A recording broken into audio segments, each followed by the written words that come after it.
Smiling prevents gray hairs, an expression my mom used to tell me all the time as a kid. That smiling can be used as a tool to make others, including myself, happy. So naturally, from a young age, I love to smile. I mean, it was as if my smile was capable of fixing anything. But soon enough, it was my smile that needed fixing. In elementary school, my front tooth came loose but never fell off. So instead, my new tooth began growing crooked. There grew a noticeable gap in the center of my smile, and I developed crooked teeth. I had developed a crooked smile. So what? Well, seeing such an important aspect of my life turn into something so flawed was disheartening. I mean, if the best thing about myself was now so flawed, how bad was the rest of me?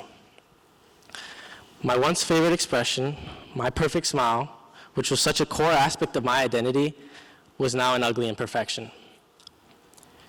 Quickly, it developed into what felt like the center of my inadequacies, injecting insecurity into every other aspect of my life. For example, my family and I have shared a love for rock. Artists like Chris Cornell, Dave Grohl, Kurt Cobain, these were my role models. I wanted to be like them. The baggy clothes, the long hair, the earrings, I idolized them. So began 8th grade, and everyone I knew listened to rap, hip hop. All my friends would do it. So, once again, my music was something that made me stand out. It made me different. So I gave in.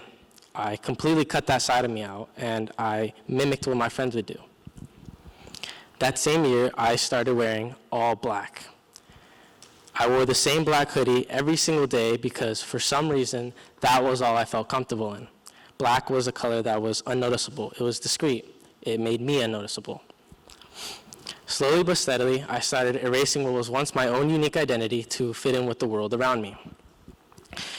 I began obsessing over what others thought of me, reading into all the minor jokes and teases my friends would make. These jokes soon became a daily reminder that I was not good enough. I became afraid of all social interactions in fear that they would all see my imperfections. I became lost in who I was. I questioned everything about myself, what I liked, what I didn't like, who I really was. This endless cycle of self-deprecation went on for a long time. This version of me was draining. It took so much out of me trying to put on this persona because it wasn't really me. I had to be perfect. I had a perfect self-image, and this perfect self-image was something that I needed to achieve. I had to be perfect because anything less was insufficient, or so I thought. Eventually, I no longer had the energy to continue. I wanted to give up. I did give up. After a while, I started to live with the acceptance that I would never be perfect, so why even try? Ironically, in this period is when I first discovered freedom from conformity. I didn't have to fake everything. By giving up on these unrealistic expectations, I was able to experience freedom from my own self-perception and perfectionism. Slowly but steadily, things started to come together after that. For years, I had pleaded with my mother for braces, but always they were either too expensive or just too out of reach. Until one day, my mom came to me and said I would finally be getting them. I mean, I was so excited. I walked into that dentist's office and told them I would do whatever it takes to get my smile back. I left that office and I felt embraced by my mom, who worked so many long hours and multiple shifts just so that I can get my smile back. That same year, I walked onto a new campus, and I decided to wear the most outlandish and wacky outfits I could think of, from fluorescent yellow sweatpants to neon orange beanies to bright pink shorts. I was determined to prove to myself that I could be whoever I want to be, that I didn't have to conform. I recall that year we had a monotone-themed Spirit Day, and instead of the typical black or white monotone, I had the brilliant idea to wear an all-yellow neon outfit. As much as it sounds that it's ugly, because it was, I'm proud I did it, because it made wearing normal clothes much easier. The more things I did outside of my comfort zone, the bigger this zone grew.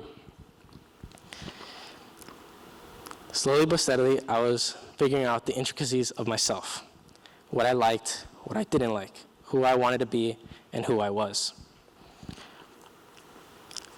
Now, smiling is just me. It's something I do daily. Not so much routine or plan, but just happens. Whether that's an exciting moment or place, or a funny joke, or maybe just a nice day out. There's always something to smile about. Regardless of the difficulties that I faced, I wouldn't go back and change them. They're all a part of me. I needed to embrace this side of me rather than reject it. Embrace rather than store away. As time goes on, I find myself reflecting back on my days as a middle schooler, wearing all black, listening to rap, doing everything my friends would do, and never having my own sense of opinion.